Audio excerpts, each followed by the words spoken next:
এবার নজর রাখবো পার্লামেন্টের দিকে। নীতি আয়োগের বৈঠকে মমতা ইস্যুকে কেন্দ্র করে আজ সংসদ উত্তপ্ত হওয়ার সম্ভাবনা। মুখ্যমন্ত্রীকে বলতে না দেওয়া, মাইক বন্ধ সহ একাধিক ইস্যুকে সামনে রেখে পার্লামেন্টের দুই কক্ষেই আজ ঝড় তোলার প্রস্তুতি তৃণমূলের। লোকসভা ও রাজ্যসভা সব সাংসদকে স্পষ্ট নির্দেশ তৃণমূল শীর্ষ নেতৃত্বের। আরো বিস্তারিত জানবো, সহকর্মী নয়াদিল্লি থেকে রয়েছেন জ্যোতির্ময়। আজ পার্লামেন্টের দুই কক্ষই তপ্ত হওয়ার সম্ভাবনা, বিষয়টিকে মোকাবিলা কিভাবে করার প্ল্যান করছে বিজেপি?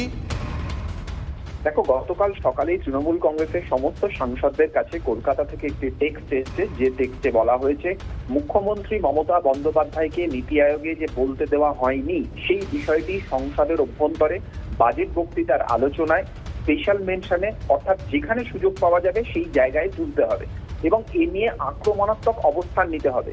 স্পষ্ট যে বিষয়টি এই ক্ষেত্রে তা হচ্ছে জাতীয় রাজনীতিতে মমতাকে বলতে না দেওয়া এবারে ইস্যু করতে চাইছে তৃণমূল কংগ্রেস এবং বারবার ধরে যে পয়েন্টগুলির ওপর জোর দেওয়া হচ্ছে তা হচ্ছে বিরোধী মুখ্যমন্ত্রী হিসেবে একমাত্র মমতা বন্দ্যোপাধ্যায় উপস্থিত ছিলেন, ফলত তার আরো বেশি সময় পাওয়া প্রাপ্য ছিল, কিন্তু আবেদন সত্ত্বেও তাকে বলতে দেওয়া হয়নি।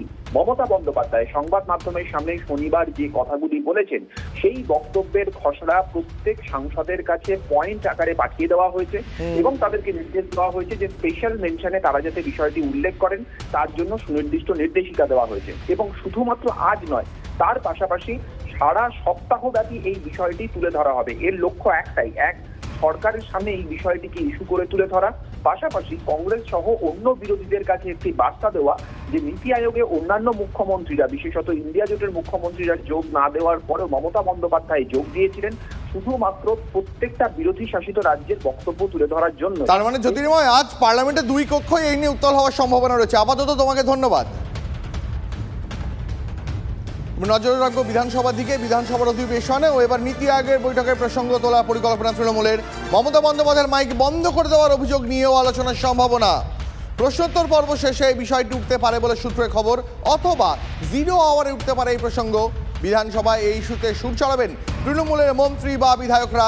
আজ বিধানসভায় আসার কথা রয়েছে মুখ্যমন্ত্রী মমতা বন্দ্যোপাধ্যায়েরও।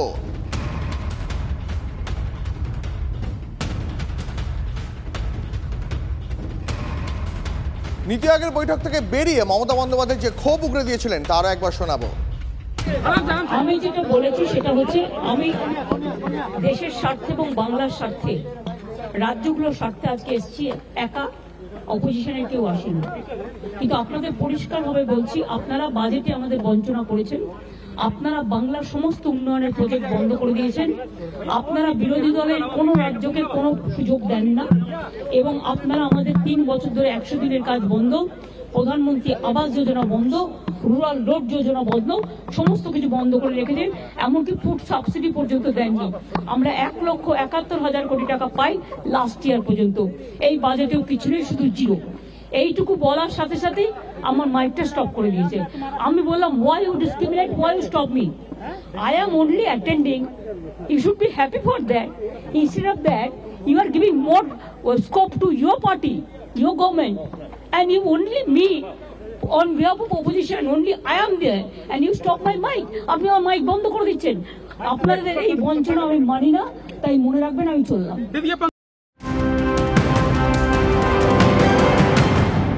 নজর রাখবো এই মুহূর্তে আরেকটি গুরুত্বপূর্ণ খবরের দিকে। চলতি সপ্তাহেও বাতিল কলকাতা ঢাকা মৈত্রী এক্সপ্রেস। বাংলাদেশের বার্তা পেয়ে সিদ্ধান্ত বদল রেলের। মঙ্গলবার থেকে চাকা গড়ানোর কথা ছিল মৈত্রী এক্সপ্রেসের।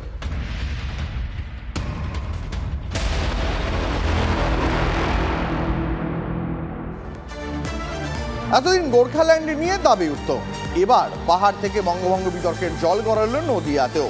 মালদা মুর্শিদাবাদকে নিয়ে কেন্দ্রশাসিত অঞ্চল গড়ার প্রস্তাবে সহমত বহরমপুরের বিজেপি বিধায়ক সুব্রত মৈত্র। সুব্রতর দাবিতে আবার নদিয়ার একটি অংশও রয়েছে।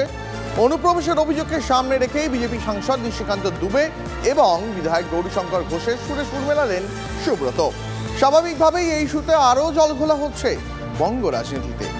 আজকে মুর্শিদাবাদ, নদিয়া, উত্তর দিনাজপুর, দক্ষিণ দিনাজপুর এবং মালদা যেভাবে অনুপ্রবেশ মায়ানমার, পাকিস্তান এবং বাংলাদেশ থেকে ঘটে চলেছে, তাতে আমাদের সনাতনীরা ভীষণভাবে আতঙ্কিত এবং যেভাবে প্রতিনিয়ত ডেমোগ্রাফি চেঞ্জ হয়ে যাচ্ছে, তার জন্যই আমাদের সাংসদ এবং অপর বিধায়ক যে বক্তব্য তুলে ধরেছেন, আমি এটাকে সম্পূর্ণই সমর্থন জানাই। কেন্দ্রশাসিত অঞ্চলের প্রস্তাব বিতর্কে নতুন মাত্রা যোগ করলেন বাংলার আরেক বিজেপি বিধায়ক। ঝাড়খণ্ডের গোড্ডার সাংসদ নিশিকান্ত দুবে মুর্শিদাবাদে বিজেপি বিধায়ক গৌরীশঙ্কর ঘোষের প্রস্তাবকে সমর্থন জানানোর পাশাপাশি আরও এক ধাপ এগিয়ে মালদা মুর্শিদাবাদের সঙ্গে উত্তর ও দক্ষিণ দিনাজপুর এবং নদিয়া জেলার একাংশকেও প্রস্তাবিত কেন্দ্রশাসিত অঞ্চলের আওতায় আনার পক্ষে সওয়াল করলেন বহরমপুরের বিজেপি বিধায়ক সুব্রত মৈত্র। বক্তব্যের সপক্ষে অনুপ্রবেশের সমস্যা এবং আইনশৃঙ্খলার বিষয়টিকেই সামনে রাখছেন বিজেপি বিধায়ক।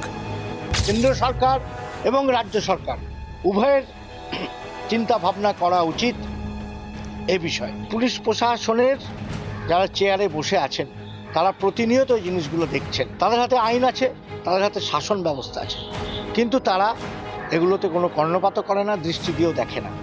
যার জন্যই দরকার কেন্দ্র আইন শাসন ব্যবস্থা। গত বৃহস্পতিবার সংসদ অধিবেশনে ঝাড়খণ্ডের বিজেপি সাংসদ নিশিকান্ত দুবে বিহার সাঁওতাল পরগনার একাংশের সঙ্গে মালদা মুর্শিদাবাদকে নিয়ে কেন্দ্রশাসিত অঞ্চল গড়ার প্রস্তাব দেন। এই বক্তব্যকে সমর্থন জানান মুর্শিদাবাদের বিজেপি বিধায়ক গৌরীশঙ্কর ঘোষ। এবার মুর্শিদাবাদেরই আরেক বিজেপি বিধায়ক প্রস্তাবিত কেন্দ্রশাসিত অঞ্চলের এলাকা আরও বাড়ানোর পক্ষে সওয়াল করলেন। এই সমস্ত বিষয়গুলিকে বঙ্গভঙ্গের চক্রান্ত বলে দেগে দিয়ে গেরুয়া ব্রিগেডকে কাঠগড়ায় তুলে পথে নেমেছে রাজ্যের শাসক দল। বিজেপি বাংলাকে ভাগ করার চক্রান্ত করছে। এই বাংলা ভাগের চক্রান্ত আমরা মানছি না। বাংলা ভাগকে কোনোভাবেই বাঙালিরা মেনে নেবে না। মমতা ব্যানার্জি তো প্রচুর বলেছিল উত্তরবঙ্গকে সুইজারল্যান্ড করবে, উত্তরবঙ্গে ট্রেন সেবা, শিল্প, চাকরি সব নাকি এনে দেবে, কিছুই তো করতে পারেননি। সেই কারণে যাতে উত্তরবঙ্গের উন্নয়নের জন্য অর্থনৈতিক যাতে উন্নয়নের ব্যবস্থা থাকে তারই কথা বলা হয়েছে। কোথাও কোনো রাজ্য ভাগের প্রস্তাব বিজেপির নেই, রাজ্য ভাগের পক্ষে বিজেপি নয়।